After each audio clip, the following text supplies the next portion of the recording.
کہ اگر ایران واضح طور پر ایک پوزیشن لے چکا ہے تو ہم اس انتظار میں تھے کہ کب ان کے راکٹ امریکہ پر گرتے ہیں جو اس وقت ساتھ دے رہا ہے اسرائیل کا. کوئی بازار میں کھڑا ہو کر کہہ دے قیدی نمبر 804 تو اس بات پر بھی پرچہ کر لیا جاتا ہے. عمران خان نے کہا کہ 8 فروری کو جو سما ہوگا وہ منظر ہی کچھ اور ہوگا. نواز شریف کا نام الیکشن تک ای سی ایل میں ڈالا جائے ورنہ دوبارہ لندن بھاگ جائے گا. عمران خان صاحب کا کہنا تھا کہ لوگوں کو اٹھا کر سافٹ ویئر اپ ڈیٹ کیے جاتے ہیں. تو کاکڑ صاحب پاکستان میں میڈیا صرف اتنا سا ہی آزاد ہے کہ اگر کوئی سچ بولے تو اس کو مروا دیا جاتا ہے.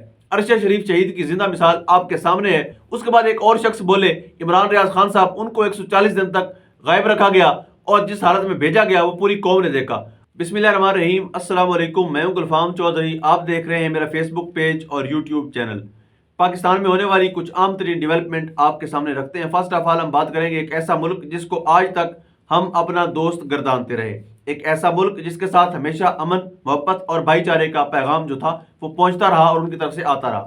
جب سے خاص طور پر حماس اور غزہ فلسطین جب سے یہ ہمارے مسلمان جو دوست ہیں ہمارے بھائی ہیں جب سے یہ مشکل میں گئے ہیں ایران ان کے ساتھ واضح طور پر ایک پوزیشن میں کھڑا ہوا تھا اور ہم بطور مسلمان ایران کی طرف دیکھ رہے تھے کہ اگر ایران واضح طور پر ایک پوزیشن لے چکا ہے تو ہم اس انتظار میں تھے کہ کب ان کے راکٹ کب ان کے میزائل امریکہ پر گرتے ہیں جو اس وقت ساتھ دے رہا ہے اسرائیل کا یا کب ان کے میزائل اسرائیل پر گرتے ہیں جو اس وقت مظالم ڈھا رہا ہے امت مسلمہ پر. لیکن ہم نے دیکھا کہ ایران کی طرف سے ایک انتہائی فضول حرکت کی گئی اور فضائی حدود کی سریعاب خلاف ورزی کی گئی اور ان کی طرف سے کسی قسم کا یعنی پاکستان کی خود مختاری پر حملہ کیا گیا ایران کی طرف سے. یعنی بلا وجہ بغیر آپ سیکورٹی ایجنسیز کو انفارم کیے بغیر آپ حکومت کو اعتماد میں لیے. پاکستان ایک ایسا ملک ہے جو مسلمان جس کو اپنا مرکز سمجھتے ہیں مسلمانوں کے لیے یہ امان گاہ کے طور پہ ہے اور ایک ایسے ملک پر بغیر کسی پرمیشن کے بغیر کسی مشورے کے اس طرح کے میزائل مارنا یہ انتہائی شرمناک اور افسوسناک حرکت ہے ایران کی طرف سے. اب اس پر پاکستان نے اپنا ریئیکشن دیا ہے. انہوں نے اپنا سفیر بھی بلا لیا اور جو پاکستان میں ایران کا سفیر تھا اس کو بھی واپس بھیج دیا گیا ہے اور اس کے اوپر جتنے بھی سرکاری سطح پر معاہدے تھے یا معاملات چل رہے تھے ان کو بھی وائنڈ اپ کرنے کا فیصلہ کیا ہے. لیکن کیا یہ کافی ہو جائے گا؟ بالکل بھی نہیں.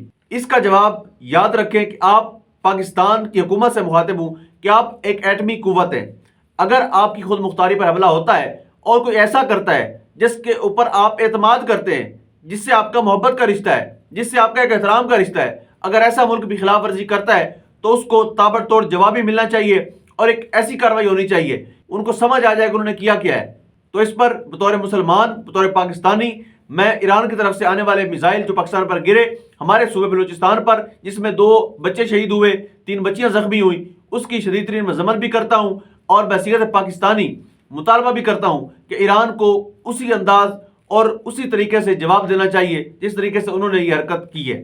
اس کے بعد ہم بات کرتے ہیں کہ ایسا شخص جو ڈیالہ جیل میں قید ہے اس کے نام سے انتخابی نشان سے بلکہ قیدی نمبر جو الاٹ کیا گیا تھا اس سے بھی مخالفین کے اندر ایک خوف اور ہراس پایا جاتا ہے. اگر کوئی بازار میں کھڑا ہو کر کہہ دے قیدی نمبر 804 تو اس بات پر بھی پرچہ کر لیا جاتا ہے اور اس کو ادھر ہی دھر لیا جاتا ہے گھر بھی نہیں جانے دیتے. اور اگر ان کے امیدوار جن سے بلہ چھن گیا اور انتہائی یعنی ناقابل ذکر انتخابی نشانات دیے گئے اس کے اوپر بھی اگر وہ کمپین کریں اگر وہ نکلیں لوگوں سے ووٹ مانگیں تو ان کے اوپر پرچے بھی کرتے ہیں ان کو اٹھا بھی لیا جاتا ہے. ایک ایسا بندہ لیکن پھر بھی اس کا بندے کا سٹیمنا دیکھیں اس بندے کے نفس دیکھیں کتنے مضبوط ہیں. اس بندے نے اب بھی اپنی لڑائی نہیں چھوڑی اب بھی ہمت نہیں آ رہی بلکہ آج میاں صاحب کے لیے عمران خان صاحب نے ایک انتہائی دلچسپ پیغام بھیجا ہے آپ کے سامنے رکھتا ہوں. خان صاحب کہتے ہیں کہ نواز شریف صاحب کا نام ای سی ایل میں ڈالا جائے نواز شریف صاحب کا نام ای سی ایل میں ڈالا جائے ورنہ وہ پھر لندن بھاگ جائیں گے. عمران خان نے کہا کہ 8 فروری کو جو سما ہوگا وہ منظر ہی کچھ اور ہوگا. نواز شریف کا نام الیکشن تک ای سی ایل میں ڈالا جائے ورنہ دوبارہ لندن بھاگ جائے گا. اڈیالہ جیل میں میڈیا سے بات چیت کرتے ہوئے عمران خان نے کہا قرآن پاک میں ہے کہ جو معاشرے امر بالمعروف اور نہی عن المنکر پر نہیں چلتے وہ معاشرے تباہ ہو جاتے ہیں. قرآن مجید میں یہ بھی ہے کہ منافق بدی کے ساتھ کھڑے ہوئے ہیں اچھائی کے خلاف جاتے ہیں. انصاف کے بغیر معاشرہ ترقی نہیں کر سکتا. مزید کا کہنا تھا عمران خان صاحب کا آپ کے سامنے رکھتے ہیں. عمران خان صاحب کا کہنا تھا کہ لوگوں کو اٹھا کر سافٹ ویئر اپ ڈیٹ کیے جاتے ہیں. سافٹ ویئر اپ ڈیٹ کے اسپیشلسٹ بن چکے ہیں. ویکو ڈالا آتا ہے اٹھا کر چلا جاتا ہے. اس کے بعد پتہ چلتا ہے کہ بندے کا سافٹ ویئر اپ ڈیٹ ہو گیا. مزید خان صاحب نے کہا کہ پی ٹی آئی کی تمام قیادت کو اڑا دیا گیا. انتخابی نشان بھی لے لیا گیا۔ پی ٹی آئی کے امیدواروں کو گندے گندے نشانات دیے گئے، لوگوں کو اٹھا اٹھا کر 9 مئی میں ڈالا جا رہا ہے۔ مریم کے فلیٹس کے بارے میں کیوں نہیں پوچھا جاتا؟ نواز شریف، مریم نواز، زرداری، انہوں نے توشہ خانہ سے گاڑیاں لی، لیکن ان سے کیوں نہیں پوچھا جا رہا؟ سپریم کورٹ کو انسانی حقوق کی خلاف ورزیوں کو دیکھنا ہے۔ ہمارے امیدوار انتخابی مہم کے لیے نکلتے ہیں تو ان پر ایف آئی آر کاٹ دی جاتی ہے۔ پلان سی ابھی نہیں بتا سکتے، یہ بڑا مزے کا ہے، اور پلان سی واقعی ایک بہت بڑا سرپرائز ہوگا عمران خان صاحب کی طرف سے، جو انہوں نے اس وقت تک خفیہ رکھا ہوا ہے۔ اور پہلے بھی جس طرح سے پاکستان تحریک انصاف نے زیادتی کے ساتھ اتحاد کیا گیا، اس پر بھی عمران خان صاحب نے بیرسٹر گوہر صاحب کی سرزنش کی ہے۔ ان کا واضح طور پر یہ کہنا تھا کہ جب میں نے کہا تھا کہ اتحاد صاحبزادہ حامد رضا کے ساتھ کیا جائے، اور یہ الفاظ تھے عمران خان صاحب کے کہ صاحبزادہ حامد رضا ایک مرد ہے، اس کو پتہ ہے کہ لڑائی کیسے لڑنی ہے، وہ ڈٹ جاتا ہے، تو ان کے ساتھ اتحاد کیوں نہیں کیا گیا؟ ایک ایسے بندے کے ساتھ اتحاد کیوں کیا گیا جو فوری طور پر پریس کانفرنس کر کے بالکل ہی سائڈ پہ ہو گیا؟ اب پلان سی کے حوالے سے خان صاحب نے کہا ہے کہ وہ ہم نہیں بتائیں گے، پلان سی اگر بتاؤں گا تو ویگو ڈالا پہنچ جائے گا۔ مجھے ویل چیئر سے بایو میٹرک کراتے ہوئے گرفتار کیا گیا، لیکن نواز شریف کی بایو میٹرک ایئرپورٹ پر کی گئی۔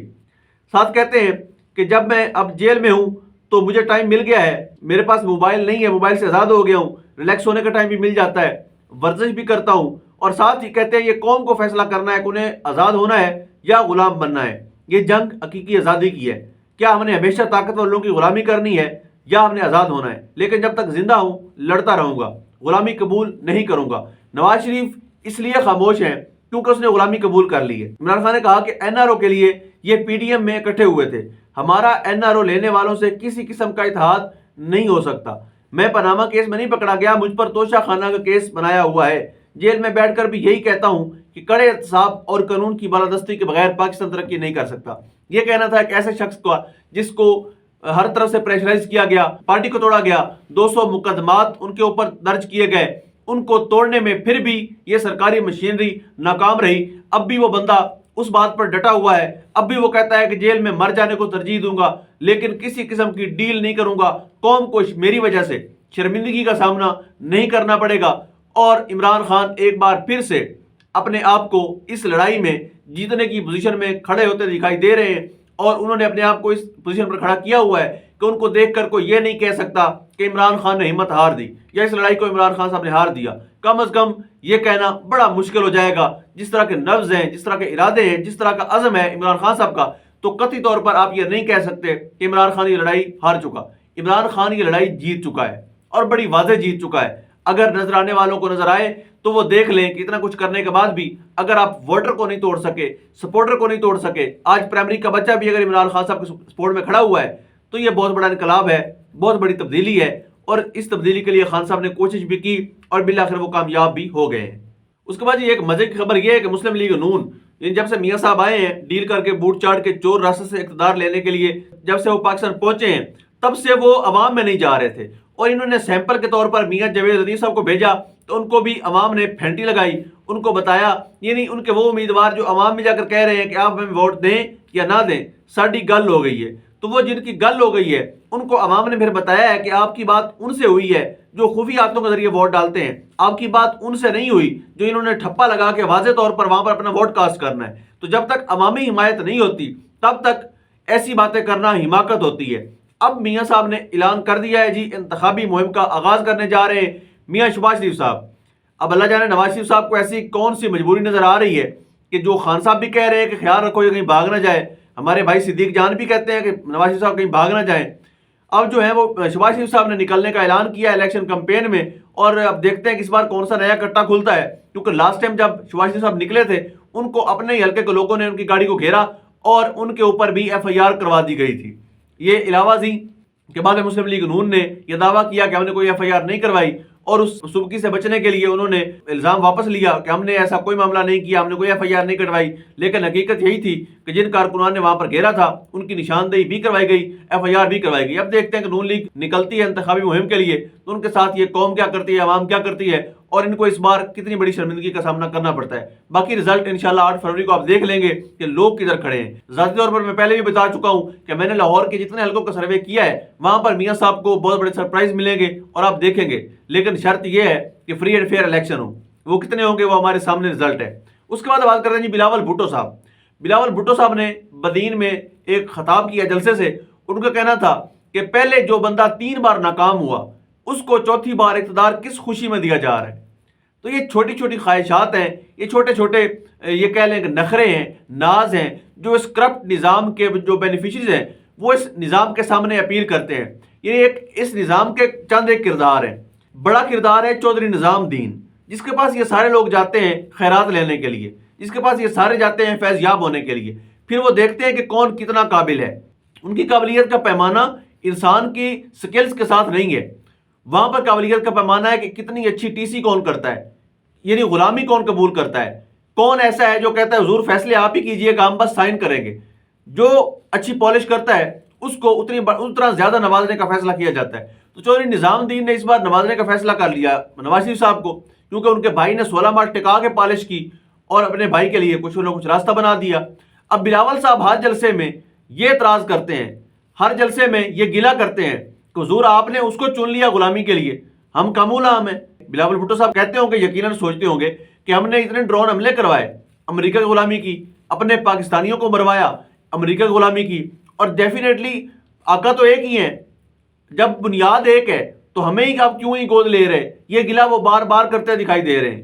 اب بھی انہوں نے اسی گلے کا ایک حصہ اس کا اظہار کیا بدین کے جلسے میں کہ جناب آپ اس بندے کو کس خوشی میں اقتدار دے رہے ہیں جو 3 دفعہ پہلے ناکام ہوا۔ اب بھی وہ کہتے ہیں کہ وہ ناکام ہوگا۔ وہ ناکام کیوں ہوگا؟ وہ آپ سارے سمجھ سکتے ہیں کہ جب سیاسی پارٹیاں اپنے قد کاٹ بڑھانے کے لیے مزید پالش کرنا شروع کرتی ہیں تو جس کو پہلے چنا جاتا ہے اس کو کک آؤٹ کر دیا جاتا ہے، اور پھر وہ گلیوں، چوکوں، چوراہوں اور جی ٹی روڈ پر پھرتے پھرتے ایک ہی سوال لے کر نکلتا ہے کہ مجھے کیوں نکالا، لیکن اس کا جواب نہ تو عوام کے پاس ہوتا ہے، لیکن عوام آ کے سوال کرتی ہے کہ بھئی آپ کو بٹھایا کس نے تھا؟ اب جس نے بٹھایا تھا اس نے نکالا ہے، رولا تو اب آپ کا آپس میں ہے نا، عوام نہ بٹھانے میں ہے نہ آپ کو اتارنے میں ہے، تو دوبارہ یہ کس منہ کے ساتھ دوبارہ عوام میں آتے ہیں اور آ کر ان کے سامنے اپنا کیس رکھتے ہیں؟ یعنی یا تو اب عوامی ووٹ کی طاقت سے اگر آپ گئے وہاں تک تو آپ کا عوام میں آنا بنتا ہے، لیکن اگر آپ چور دروازے سے گئے، بوٹ چاٹ کے ڈیل کر کے گئے تو پھر آپ کا بالکل بھی بولنا نہیں بنتا، بالکل بھی آپ کا اعتراض کرنا نہیں بنتا۔ اس کے بعد کچھ بات کر لیتے ہیں الیکشن کے حوالے سے۔ ایک جو سلیکشن 2024 ہو رہے ہیں تو اس میں کس کس کو سلیکٹ کرنا ہے کس کو نہیں کرنا ہے فیصلہ تو ہو چکا، لیکن پاکستان تحریک انصاف سے بلے کا نشان بھی واپس لیا گیا، ان کے امیدواروں کے کاغذات تک منظور نہیں ہونے دیے گئے۔ اب آج کے کیس کی اپڈیٹ آپ کے سامنے رکھتا ہوں جی۔ آج عمران خان صاحب، شاہ محمود قریشی صاحب، پرویز الہی، فواد چودھری، ان سمیت حماد اظہر صاحب، ان کے کاغذات مسترد کر دیے گئے۔ مزید تفصیلات کیا ہیں جی؟ عمران خان، شاہ محمود قریشی، پرویز الہی، حماد اظہر، فواد چودھری اور سنم جاوید کے کاغذات نامزدگی مسترد کر دیا گیا اور اپیلیں بھی خارج کر دی گئی۔ تو یہ پڑا ہے جی صاف اور شفاف الیکشن، یہ کروانے جا رہی ہے آپ کی بیوروکریسی الیکشن، یہ کروانے جا رہی ہے الیکشن آپ کی نگران حکومتیں اور آپ کے اداروں میں بیٹھے لوگ جو کہتے ہیں کہ فری اینڈ فیئر الیکشن یہ ہمارے ایمان کا حصہ ہے۔ تو یہ ہے ان کے ایمان کی حالت، ان کے کاغذات مسترد کر دیے گئے ہیں۔ مزید جو ہے لاہور ہائی کورٹ نے سنم جاوید کے کاغذات مسترد کرتے ہوئے اپنا فیصلہ جاری کیا اور مزید جو درخواست تھی اس کو بھی خارج کر دیا گیا۔ ساتھ ہی عمران خان صاحب کے حلقہ NA 122، NA 189، 89 سے کاغذات نامزدگی مسترد کیے گئے، اور اسی طرح سے لارجر بینچ نے فواد چودھری کے کاغذات مسترد ہونے کی اپیل بھی خارج کر دی۔ فواد چودھری نے NA 60 اور NA 61 سے کاغذات نامزدگی جمع کروا رکھے تھے، تو وہ لوگ جو PTI کو چھوڑ چکے ہیں ان کے کاغذات بھی منظور نہیں کیے جا رہے۔ جس حلقے میں ان کا اس سسٹم کا لاڈلا کہتا ہے کہ اس کے کاغذات منظور نہیں کرنے، اس کے نہیں ہوتے، اور جس کی پرمیشن وہاں سے ملتی ہے اس کے منظور کر لیے جاتے ہیں۔ ساتھ ہی انور اللہ کاکڑ صاحب کی آخری خبر شامل کر لیتے ہیں جی۔ کاکڑ صاحب کہتے ہیں کہ عمران خان صاحب جو ہیں وہ اپنے کیے کی سزا بھگت رہے ہیں، وہ اپنے تخیلات کی وجہ سے نہیں بلکہ جو توڑ پھوڑ کے واقعات تھے اس میں ملوث ہونے کی وجہ سے جیل میں ہیں۔ اب یہ بات تو ان کی ایک پولیٹیکل سٹیٹمنٹ تھی، اس پر میں بات نہیں کروں گا، اس سے آگے بڑھتے ہیں۔ انہوں نے کہا جی پاکستان میں میڈیا آزاد ہے، تو کاکڑ صاحب پاکستان میں میڈیا صرف اتنا سا ہی آزاد ہے کہ اگر کوئی سچ بولے تو اس کو مروا دیا جاتا ہے۔ عرشہ شریف شہید کی زندہ مثال آپ کے سامنے ہے، ان کو آج تک انصاف نہیں ملا۔ بوڑھی ماں، بیوہ اور بچے عدالتوں کے چکر لگا لگا کر بالآخر گھر بیٹھ گئے لیکن انصاف نہیں ملا۔ لیکن جو ارشد بھائی کے خلاف FIRs کروائی گئی تھی ان کو غیر مؤثر ہونے کی وجہ سے خارج کر دیا گیا۔ اس میں بھی کسی نے اتنی جرت نہیں کی کہ ان درخواست گزاروں کو بلاتے ان سے پوچھتے کہ یہ درخواستیں کس نے دلوائی، کس کے حکم پر دی گئی اور اس کے پیچھے کیا وجوہات تھیں، کیا محرکات تھے، وہ نہیں پوچھے گئے، صرف وہ درخواستیں غیر مؤثر ہونے کی وجہ سے جی خارج کر دی گئی۔ تو یہ میڈیا آزاد ہے۔ اس کے بعد ایک اور شخص بولے عمران ریاض خان صاحب، ان کو 140 دن تک غائب رکھا گیا اور جس حالت میں بھیجا گیا وہ پوری قوم نے دیکھا۔ آج تک کوئی جج نہیں بلا کے پوچھ سکا۔ یعنی آپ کے ملک کے سب سے بڑی عدالت کے سب سے بڑے قاضی کو جب کہا گیا کہ عمران ریاض صاحب آنا چاہتے ہیں تو انہوں نے بھی انصاف دینے کی بجائے راہ فرار اختیار کی۔ اتنا سا آزاد ہے میڈیا کہ صبح کوئی بولتا ہے شام کو دھر لیا جاتا ہے اور اس کا سافٹ ویئر اپڈیٹ کر دیا جاتا ہے، غائب کر دیا جاتا ہے۔ کوئی ادارہ ذمہ داری تک نہیں لیتا، کوئی ادارہ یہ نہیں بتاتا کہ ہمارے پاس ہے یا نہیں ہے۔ اتنا سا آزاد ہے میڈیا کہ جو لوگ آپ لکھ کے دیتے ہیں وہی میڈیا پر چلتا ہے۔ اور آج کل تو میڈیا اتنا آزاد ہو گیا ہے کہ جو ٹکر سما نیوز پہ چلتا ہے وہی اے آر وائی پہ چلتا ہے، وہی بول نیوز پہ چلتا ہے، وہی ایکسپریس پہ چلتا ہے، وہی دنیا نیوز پہ چلتا ہے۔ میڈیا اتنا آزاد ہے کہ صرف ایک پٹی، دوسری پٹی، تیسری پٹی، جتنے بھی ٹکر چلتے ہیں وہ سارے کے سارے سیم چلتے ہیں، کیونکہ میڈیا نے اتحاد کر لیا ہے کہ اب صرف ہم نے سچ بولنا ہے۔ میڈیا بالکل جھوٹ سے دور ہو گیا، ملاوٹ سے دور ہو گیا، فراڈ سے دور ہو گیا، جھوٹ سے بالکل دور ہو گیا، کسی کے پریشر میں نہیں ہے۔ میڈیا بالکل آزاد ہے اور آپ کے سامنے اس کی آزادی اور خود مختاری بالکل ننگی ہوئی پڑی ہے۔ آزادی اور خود مختاری بالکل برہنہ حالت میں سامنے کھڑی ہے، پورے کا پورا نظام ننگا ناچ رہا ہے، لیکن ان لوگوں کو نظر آ رہا ہے جن کی نظر کام کرتی ہے، جن کے آنکھوں پر اپنے مفادات کی پٹی نہیں ہے، ان لوگوں کو نظر آ رہا ہے کہ پاکستان میں میڈیا کتنا سا آزاد ہے۔ برصورت اللہ پاک میرے وطن کو آزاد کرے، میڈیا کو آزاد کرے اور وطن عزیز کا حامی و ناصر ہو۔ پاکستان زندہ باد۔